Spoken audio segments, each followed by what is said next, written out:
வணக்கம். தினமலர்.com மாலை 4 மணி செய்திகள். முக்கிய நிகழ்வுகள். கோவாவில் பாரதிய ஜனதா செயற்குழு கூட்டம் துவக்கம். அத்வானி பங்கேற்காததால் சலசலப்பு.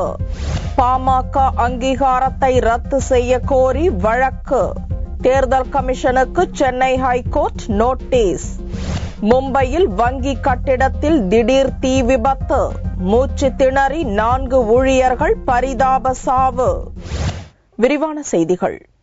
கோவாவில் பாரதிய ஜனதா கட்சியின் செயற்குழு கூட்டத்தில் உடல் நலம் சரியில்லை என்பதால் தலைவர் அத்வானி கலந்து கொள்ளவில்லை. பாரதிய ஜனதா கட்சியின் தேசிய செயற்குழு கூட்டம் வெள்ளி முதல் ஞாயிறு வரை 3 நாட்கள் கோவா தலைநகர் பனாஜியில் கூட்டப்பட்டுள்ளது. அடுத்த ஆண்டு நடக்கவுள்ள லோக்சபா தேர்தல், இந்த ஆண்டுக்குள் நடக்கவுள்ள 6 மாநில சட்டசபை தேர்தல் ஆகியவற்றுக்கான வியூகங்கள் இக்கூட்டத்தில் வகுக்கப்பட உள்ளது. முதல் நாளான வெள்ளியன்று பாரதிய ஜனதாவின் உயர்மட்ட குழு கூட்டம் கூடவுள்ளது. குஜராத்தில் அண்மையில் 6 தொகுதிகளில் நடந்த இடைத்தேர்தலில் பாரதிய ஜனதா அமோக வெற்றி பெற்றுள்ளதால் லோக்சபா தேர்தல் பிரச்சார குழு தலைவராக மோடியை நியமிக்கும் முடிவு வெளியிடப்படலாம் என்று கூறப்படுகிறது. ஆனால் இவ்விஷயத்தில் அத்வானிக்கு கருத்து வேறுபாடு ஏற்பட்டிருப்பதால் இக்கூட்டத்தில் கலந்து கொள்ளவில்லை என்று கூறப்படுகிறது. தான் பங்கேற்காததற்கு உடல் நலத்தை அத்வானி காரணம் காட்டினாலும் மோடியை பிரச்சார குழு தலைவராக நியமிக்கும் முடிவால் அவர் அதிருப்தி அடைந்துள்ளதாகவும் கூறப்படுகிறது. அதே நேரம் மோடியை பிரச்சார குழு தலைவராக நியமிக்க RSS ஒப்புதல் அளித்துள்ளதாக கூறப்படுவதால் இது தொடர்பான அறிவிப்பு வெளியாகலாம் என்றும் கூறப்படுகிறது. முதல் நாள் கூட்டத்தில் அத்வானி கலந்து கொள்ளாதது பல்வேறு யூகங்களுக்கு வழிவகுத்துள்ள நிலையில் கட்சிக்குள் எந்த பிரச்சனையும் இல்லை என்று மூத்த தலைவர் வெங்கையா நாயுடு கூறியுள்ளார். சனிக்கிழமையன்று நடக்கும் செயற்குழு கூட்டத்தில் அத்வானி பங்கேற்பார் என்றும் நாயுடு தெரிவித்துள்ளார். பாமக அங்கீகாரத்தை ரத்து செய்ய கோரிய வழக்கில் தேர்தல் கமிஷன் விளக்கம் தர சென்னை உயர்நீதிமன்றம் நோட்டீஸ் அனுப்ப உத்தரவிட்டுள்ளது. பாட்டாளி மக்கள் கட்சி, வன்னியர் சங்கம் இணைந்து நடத்திய சித்திரை முழுநிலவு இளைஞர் விழா, அதைத் தொடர்ந்து நடந்த மரக்காணம் கலவரம், வட மாவட்டங்களில் எழுந்த அசாதாரண சூழ்நிலை ஆகியவற்றை சுட்டிக்காட்டி பாமக அங்கீகாரத்தை ரத்து செய்ய கோரி வராக்கி என்பவர் சென்னை உயர்நீதிமன்றத்தில் பொதுநல வழக்கு தாக்கல் செய்தார். இவ்வழக்கு வெள்ளியன்று முதல் அமர்வில் தலைமை நீதிபதி முன் விசாரணைக்கு வந்தது. மனுவை விசாரணைக்கு ஏற்ற முதல் அமர்வு தேர்தல் கமிஷன் விளக்கம் தர நோட்டீஸ் அனுப்ப உத்தரவிட்டது. வராக்கி என்பவர் சென்னை உயர்நீதிமன்றத்தில் மனு தாக்கல் செய்திருந்தார். அந்த மனுவில் பாட்டாளி மக்கள் கட்சி 25/4/2013 அன்று நடந்த சித்திரை திருவிழாவில் குறிப்பிட்ட சாதியினரை தாக்கி பேசியதால் பொது அமைதிக்கு குந்தகம் விளைவித்தார்கள், மேலும் இந்திய அரசியலமைப்பு சட்டத்திற்கு எதிராக நடந்து கொண்டார்கள் என்று கூறி மனு தாக்கல் செய்யப்பட்டுள்ளது. அந்த மனு இன்று சென்னை உயர்நீதிமன்றத்தின் முன்பாக தலைமை நீதிபதி முன்பு விசாரணைக்கு வந்தது. அந்த மனுவை விசாரித்த நீதிபதிகள் இந்திய தேர்தல் ஆணையத்திற்கு நோட்டீஸ் அனுப்பி 4 வார காலத்திற்கு பிறகு மீண்டும் அந்த வழக்கை விசாரணைக்காக போட்டுள்ளார்கள். பாமக மற்றும் வன்னியர் சங்கத்திற்கு நோட்டீஸ் அனுப்பவும் நீதிபதிகள் உத்தரவிட்டனர். மும்பையில் இண்டஸ்இண்ட் வங்கி கட்டிடத்தில் நடந்த பயங்கர தீ விபத்தில் 4 ஊழியர்கள் மூச்சு திணறி பரிதாபமாக இறந்தனர். மேலும் 9 பேர் பலத்த தீக்காயமடைந்தனர். மும்பை அந்தேரி பகுதியில் மகாராஷ்டிர தொழில் வளர்ச்சிக் கழக வளாக தொழிற்பேட்டை அமைந்துள்ளது. இங்குள்ள IBL ஹவுஸ் கட்டிடத்தில் இண்டஸ்இண்ட் வங்கியின் அலுவலகம் செயல்பட்டு வருகிறது. வியாழனன்று நள்ளிரவில் IBL கட்டிடத்தில் திடீரென தீப்பிடித்துக் கொண்டது. தீப்பிடித்த போது பணியில் இருந்த 20 ஊழியர்கள் புகை மூட்டத்தில் சிக்கிக் கொண்டனர். தீ விபத்து குறித்து தகவல் அறிந்ததும் பல வண்டிகளில் தீயணைப்புத்துறை வீரர்கள் விரைந்து வந்து தீயை அணைக்கும் பணியில் ஈடுபட்டனர். பெரும் போராட்டத்துக்கு பிறகு தீ அணைக்க தீயால் ஏற்பட்ட பெரும் புகை மூட்டத்தில் சிக்கி அடானு லகா, ராகேஷ் ஸ்ரீஹர், ரோஹன் கட்கரே, சந்தீப் நாயக் ஆகிய 4 ஊழியர்கள் மூச்சு திணறி இறந்து கிடந்தனர். மேலும் 9 ஊழியர்கள் பலத்த தீக்காயத்துடன் மீட்கப்பட்டு அருகிலுள்ள 7 ஹில்ஸ் மருத்துவமனையில் சேர்க்கப்பட்டுள்ளனர். மின்கசிவு காரணமாக தீ விபத்து ஏற்பட்டிருக்கலாம் என்று போலீசார் சந்தேகிக்கின்றனர். காவிரி டெல்டா மாவட்ட விவசாயிகள் அனைவருக்கும் வறட்சி நிவாரணம் வழங்க கோரி தொடரப்பட்ட வழக்கில் தமிழக அரசு பதிலளிக்க சென்னை உயர்நீதிமன்றம் நோட்டீஸ் அனுப்பியுள்ளது.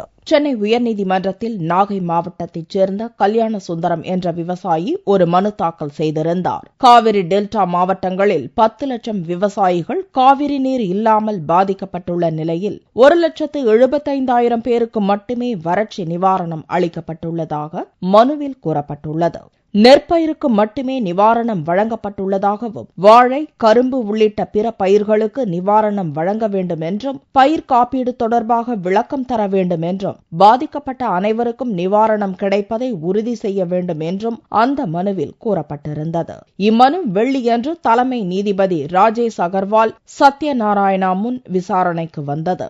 மனுவை விசாரணைக்கு ஏற்றுக்கொண்ட முதல் அமர்வு தமிழக அரசு விளக்கம் தர நோட்டீஸ் அனுப்ப உத்தரவிட்டது. காவிரி டெல்டா பாசன விவசாயிகளுக்கு மத்திய குழு பரிந்துரை பண்ணாங்க. இந்த இதுல என்னன்னா அவங்க ஒரு குறிப்பிட்ட அமௌண்ட்டை கொடுக்கணும்னு சொல்லி சரியாக அவங்க நடைமுறைப்படுத்தாதனால எல்லா விவசாயிகளுக்கும் அந்த நிதி சரியாக சேரல. மேலும் இந்த நிதி எல்லாருக்கும் வரணும்னு சொல்லிட்டு திரு கல்யாண சுந்தரம் அவர்கள் இந்த கேஸை வழக்கை தொடர்த்திருக்காரு. இந்த வழக்கில் எல்லா நிதியும் எல்லா விவசாயிகளுக்கும் சரியாக சேரணுக்காகவும் மேலும் அவங்க அறிவிச்ச பயிர்களுக்கு மட்டும்தான் நிவாரண நிதி வழங்கப்படும் என்று அறிவிச்சிருக்காங்க. அது மட்டும் இல்லாம மற்ற சாகுபடி விவசாயிகளுக்கும் அந்த நிவாரண நிதிகள் சேரணுக்காக இந்த வழக்கு நாங்கள் தாக்கல் பண்ணியிருக்கோம். இந்த வழக்கானது தலைமை நீதிபதி திரு சத்யநாராயணா அவர்கள் மற்றும் தலைமை நீதிபதி அவர்கள் முன்னிலையில் விசாரணைக்கு வந்தது. அரசுக்கு பதிலளிக்குமாறு 2 வாரங்கள் கால அவகாசம் போட்டிருக்காங்க. தமிழக அரசோட காப்பீட்டு அதாவது இன்சூரன்ஸ் பாலிசியும் அவங்களே தரதா அறிவிச்சிருக்காங்க. ஆனா அதுவும் எங்களுக்கு சரியான முறையில் இது வரைக்கும் சேரல. சோ அந்த வழக்கை இதுக்காக தாக்கல் பண்ணியிருக்கோம். கடந்த ஜனவரி மாதம் மத்திய நிபுணர் குழு 3 நாட்கள் காவிரி டெல்டா மாவட்டங்களில் ஆய்வு நடத்தியது. அப்போது அனைத்து பகுதிகளுக்கும் நிபுணர் குழு வரவில்லை என்ற புகார் எழுந்தது குறிப்பிடத்தக்கது. விழுப்புரத்தில் சட்டவிரோதமாக பதுக்கி வைக்கப்பட்டிருந்த 2 லட்சம் ரூபாய் மதிப்பிலான குட்கா மற்றும் புகையிலை பொருட்களை உணவு பாதுகாப்புத்துறை அதிகாரிகள் கைப்பற்றினர். தமிழகம் முழுவதும் குட்கா போன்ற புகையிலை பொருட்களுக்கு தடை விதித்து முதல்வர் ஜெயலலிதா சட்டசபையில் அறிவித்தார். அதன்படி இந்த பொருட்களை விற்பவர்கள் மற்றும் பதுக்கி வைப்பவர்கள் மீது அதிகாரிகள் நடவடிக்கை மேற்கொண்டு வருகின்றனர். விழுப்புரத்தில் உள்ள மொத்த விற்பனை கடைகளில் உணவு பாதுகாப்புத்துறை நியமன அலுவலர் ஆறுமுகம் தலைமையில் அதிகாரிகள் அதிரடியாக ஆய்வு மேற்கொண்டனர். ஆய்வின் போது சட்டவிரோதமாக பதுக்கி வைக்கப்பட்டிருந்த 2 லட்சம் ரூபாய் மதிப்பிலான குட்கா மற்றும் புகையிலை பொருட்களை கைப்பற்றினர். அரசின் தடையை மீறி இவற்றை விற்பனை செய்வோர் மீது கடும் நடவடிக்கை எடுக்கப்படும் என்று ஆறுமுகம் தெரிவித்தார். தமிழக அரசு தடை விதித்துள்ள பான் மசாலா, குட்கா போன்ற புகையிலை உண்ணுகின்ற பொருட்கள் தடை செய்யப்பட்டுள்ளது. இன்று விழுப்புரம் நகர்ப்பகுதியில் உள்ள கடைகளில் இந்த எச்சரிக்கை மீறி வியாபாரம் செய்த வியாபாரிகள் மத்தியிலே ஆய்வு செய்த பொழுது சுமார் 2 லட்சம் ரூபாய் மதிப்புள்ள பான் மசாலா, குட்கா பொருட்கள் பறிமுதல் செய்யப்பட்டு அழிக்கப்பட்டுள்ளது. இந்த தடையை மீறி இனிமேல் வியாபாரம் செய்வர்கள் மீது கடுமையாக நடவடிக்கை எடுக்கப்படும் என்று தெரிவித்துக் கொள்கிறேன். தொடர்ந்து மாவட்டம் முழுவதும் இதுபோன்ற சோதனை தீவிரப்படுத்தப்படும் என்றும் ஆறுமுகம் கூறினார். சென்னையைச் சேர்ந்த பெண் ஒருவருடைய வயிற்றிலிருந்து 2 கிலோ எடையுள்ள முடி பந்தை அறுவை சிகிச்சை மூலம் தஞ்சையைச் சேர்ந்த மருத்துவர்கள் நீக்கினர். சென்னையைச் சேர்ந்த கூலி தொழிலாளி லாரன்ஸ், இவருடைய மனைவி மேரிக்கு அடிக்கடி வயிற்று வலி ஏற்பட்டது. தஞ்சையில் உள்ள தனது தாய் வீட்டிற்கு சென்ற மேரி வயிற்றுவலி காரணமாக அங்குள்ள தனியார் மருத்துவமனையில் சிகிச்சைக்காக அனுமதிக்கப்பட்டார். மருத்துவர்கள் அவரை பரிசோதித்த போது மேரியின் இரைப்பையில் மிகப்பெரிய கட்டி ஒன்று இருந்ததை கண்டுபிடித்தனர். மேரிக்கு அறுவை சிகிச்சை செய்த போது அவருடைய இரைப்பையில் 2 கிலோ எடையுள்ள முடி பந்தாக சுற்றி இருப்பது தெரிய வந்தது. மேரி மன அழுத்தம் காரணமாக தலைமுடியை தின்னும் பழக்கமுடையவராக இருந்துள்ளார் என்றும் இளம்பெண்கள் இதுபோன்ற பாதிப்பிற்கு அதிகம் ஆளாகி வருவதாகவும் மருத்துவர்கள் தெரிவித்தனர். இந்த மாதிரி முடிப்பந்து ஏற்படுறது ரொம்ப அபூர்வமான விஷயம். இது யாருக்கு ஏற்படுதுன்னா இளம் வயது பெண்கள்ல மன அழுத்தம் காரணமா நகம் கடிக்கிற போல முடியை தின்னுகிட்டே இருக்கவங்களுக்கு முடி ஜீரணமாகாம முடி பந்தா மாதிரி இரைப்பையில உள்ள ஒட்டிக்குது. உலக அளவிலேயே 20% உயிரிழப்பு இந்த மாதிரி பெண்கள்ல உண்டு. இது ரொம்ப ரேர். இருந்தாலும் இது மாதிரி நடக்காம பாத்துக்கிறது நம்மளுடைய கடமையாகும். அதனால நம்ம என்ன பண்ணணும்னா இந்த மன அழுத்தம் உள்ளவங்களுக்கு உரிய மருத்துவம் கொடுக்கணும். மன அழுத்தம் ஏற்படுற அளவுக்கு பெண்களை உட்படுத்தக்கூடாது. வயிற்றிலிருந்து 2 கிலோ முடி அகற்றிய நிலையில் மேரி தற்போது உடல் நலம் தேறியுள்ளார். கோவை மாவட்ட கலெக்டர் அலுவலகத்தில் தேசிய கொடி தலைகீழாக பறந்த சம்பவம் அப்பகுதி மக்களை முகம் சுளிக்க வைத்துள்ளது. மத்திய மாநில அரசு அலுவலகங்களில் தினமும் தேசிய கொடி ஏற்றுவது வழக்கம். அதன்படி கோவை மாவட்ட கலெக்டர் அலுவலகத்தில் வெள்ளிக்கிழமையன்று கொடியேற்றப்பட்டது. ஆனால் கொடியை ஊழியர்கள் தலைகீழாக ஏற்றியுள்ளனர். கலெக்டர் அலுவலகம் வந்த பொதுமக்கள் தேசிய கொடி தலைகீழாக பறப்பதை பார்த்து அதிர்ச்சியடைந்தனர். இதுகுறித்து புகார் வந்ததை அடுத்து ஊழியர்கள் அவசரமாக கொடியை இறக்கினர். இதனிடையே தேசிய கொடியை அவமதிக்கும் வகையில் அலட்சிய போக்கோடு செயல்பட்ட ஊழியர்கள் மீது உரிய நடவடிக்கை எடுக்க வேண்டும் என்று சமூக ஆர்வலர்கள் வலியுறுத்தினர். கொடி பயன்படுத்துறது அப்படிங்கிறது சில முறைகள் இருக்கு. காலையில சூரியன் உதிச்ச அப்புறம் கொடி ஏற்றணும், அது மறையறதுக்குள்ள கொடி இறக்கணும், அது எந்த வகையில கொடியை மடிச்சு இறக்கணும், எந்த மாதிரி பொசிஷன்ல இருந்து இறக்கணும் அப்படிங்கிறது ஒரு முறைகள் இருக்கு. ஆனால் ஒரு மாவட்ட ஆட்சித்தலைவர் அலுவலகத்திலேயே கொடியை மாத்தி ஏற்றிருக்காங்கிறது ரொம்ப வருத்தப்பட வேண்டிய விஷயம். இந்த வேதனைக்குரிய விஷயங்கள் இனிமேலும் நடக்காம இருக்கணும். இந்த மாதிரி நிகழ்வு நடந்திருக்கலாம், இவங்க மேல கடுமையான நடவடிக்கை எடுத்தாதான் இந்த மாதிரி நிகழ்வுகள் நடக்காது. கலெக்டர் அலுவலகத்தில் நடக்கும் ஆய்வுக் கூட்டத்திற்கு ஊரக மேம்பாட்டுத்துறை அமைச்சர், வேளாண் அமைச்சர் மற்றும் சட்டசபை உறுப்பினர்கள் வர இருந்த நிலையில் தேசிய கொடி தலைகீழாக ஏற்றப்பட்ட சம்பவம் கோவையில் சர்ச்சையை ஏற்படுத்தியுள்ளது. வெப்பச்சலனத்தின் காரணமாக அடுத்த 24 மணி நேரத்தில் தமிழகத்தில் ஒரு சில இடங்களில் மழை பெய்ய வாய்ப்பிருப்பதாக சென்னை வானிலை மையம் தெரிவித்துள்ளது. தென்மேற்கு பருவமழை ஜூன் 1ஆம் தேதி தொடங்கியதையொட்டி கேரளா, கர்நாடகா மற்றும் ஆந்திர மாநிலங்களில் கடந்த சில நாட்களாக நல்ல மழை பெய்து வருகிறது. கேரளாவில் பருவமழை திடீரென்று குறைந்துள்ள நிலையில் தமிழகத்திலும் எதிர்பார்த்த அளவு மழை பெய்யவில்லை. பரவலாக ஆங்காங்கே லேசான மழை பெய்து வருகிறது. கடந்த 24 மணி நேரத்தில் அதிகபட்சமாக புதுக்கோட்டை மாவட்டம் ஆலங்குடியில் 7 சென்டிமீட்டர் மழையும், ஆம்பூர், மேலத்தூர், பண்டவையார், நீடாமங்கலம், நன்னிலம், தாம்பரம், வந்தவாசி, மயிலம், குமாரபாளையம் உள்ளிட்ட இடங்களில் 6 சென்டிமீட்டர் மழையும், செம்பரம்பாக்கம், தஞ்சாவூர் ஆகிய இடங்களில் 5 சென்டிமீட்டர் மழையும் பதிவாகியுள்ளது.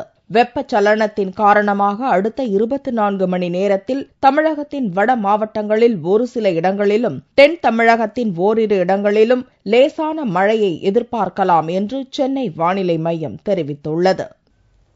கோவையில் துவங்கியுள்ள இன்டெக் 2013 தொழிற் கண்காட்சியில் 500க்கும் மேற்பட்ட நவீன இயந்திரங்களின் நேரடி செயல் விளக்க காட்சிகள் இடம்பெற்றுள்ளன. கோவை மாவட்ட சிறு தொழில்கள் சங்கத்தினர் நடத்தும் இன்டெக் 2013 என்ற இயந்திர தொழில்நுட்ப கண்காட்சியை ஊரக தொழில்துறை அமைச்சர் மோகன் துவக்கி வைத்தார். வரும் 10ஆம் தேதி வரை நடக்கும் இந்த சர்வதேச கண்காட்சியில் ஜப்பான், ஜெர்மனி, கொரியா, அமெரிக்கா போன்ற நாடுகளைச் சேர்ந்த புதிய இயந்திர தயாரிப்பாளர்கள் பங்கேற்றுள்ளனர். புதுமையான தொழில்நுட்ப இயந்திரங்கள், ரோபோக்கள், கட்டிங் மெஷின் டூல்ஸ் உட்பட பல்வேறு நவீன இயந்திரங்கள் இங்கு இடம்பெற்றுள்ளன. இந்திய அளவில் உள்ள தொழில் நிறுவனங்கள் புதிய தொழில்நுட்பங்களை அறிமுகப்படுத்தவும், தொழில் முனைவோருக்கு புதிய தொழில்நுட்பங்களை பரிமாற்றம் செய்து கொள்ளவும் இந்த கண்காட்சி ஒரு வாய்ப்பாக அமையும் என்று இன்டெக் தலைவர் காந்திகுமார் தெரிவித்தார். 16 நாடுகளிலிருந்தும் இந்தியாவிலிருந்து அனைத்து மாநிலத்திலிருந்தும் இங்கே வந்திருந்து தங்களுடைய இயந்திரங்களை நிறுவி இங்கே வருகின்ற தொழில் முனைவோர் அனைவருக்கும் காண்பித்து அந்த இயந்திரங்களின் மூலமாக எந்தெந்த வகையான பொருட்களை உற்பத்தி செய்யலாம், அல்லது நீங்கள் என்ன விதமான தொழில் தொடங்க விரும்புகிறீர்களோ அந்த தொழிலுக்கு தகுந்தபடி அவங்க இயந்திரங்களில் எந்த மாற்றங்களை செய்து கொடுப்பதற்கும் தயாராகவும். இன்டெக் கண்காட்சியில் தமிழகத்தின் பல பகுதிகளைச் சேர்ந்த தொழில் முனைவோர்கள் கலந்து கொண்டு புதிய இயந்திரங்கள் குறித்த சந்தேகங்களை கேட்டறிந்தனர். சிறு குறு தொழிலில் புதிய யுக்தியை பயன்படுத்துவது குறித்து அறிந்து கொள்ளும் வகையில் நடத்தப்படும் இந்த கண்காட்சிக்கு தமிழகம் மட்டுமின்றி நாடு முழுவதும் உள்ள தொழில் முனைவோர் மத்தியில் வரவேற்பு காணப்படுகிறது. தங்கத்தின் விலை வெள்ளிக்கிழமையன்று சவரனுக்கு 152 ரூபாய் அதிகரித்திருந்தது. ஒரு சவரன் தங்கம் 20,976 ரூபாய்க்கு விற்பனையானது. 1 கிராம் ஆபரண தங்கம் 2,622 ரூபாயாக இருந்தது. வெள்ளி கிராமுக்கு 50 காசுகள் உயர்ந்து 1 கிராம் 48 ரூபாய்க்கு விற்கப்பட்டது. பார்வெள்ளியின் விலை 44,885 ரூபாயாக இருந்தது. மத்திய பிரதேசத்தில் போராட்டத்துக்கு தலைமை ஏற்க வந்த மகளிர் காங்கிரஸ் தலைவியை போலீசார் நடு ரோட்டில் புரட்டி எடுத்த சம்பவம் சர்ச்சையை கிளப்பியுள்ளது. பாரதிய ஜனதா ஆட்சி நடந்து வரும் மத்திய பிரதேச மாநில தலைநகர் போபாலில் சாலையோர பழக்கடைகளை அதிகாரிகள் அகற்றுவதை கண்டித்து மகளிர் காங்கிரஸ் சார்பில் போராட்டம் நடந்தது.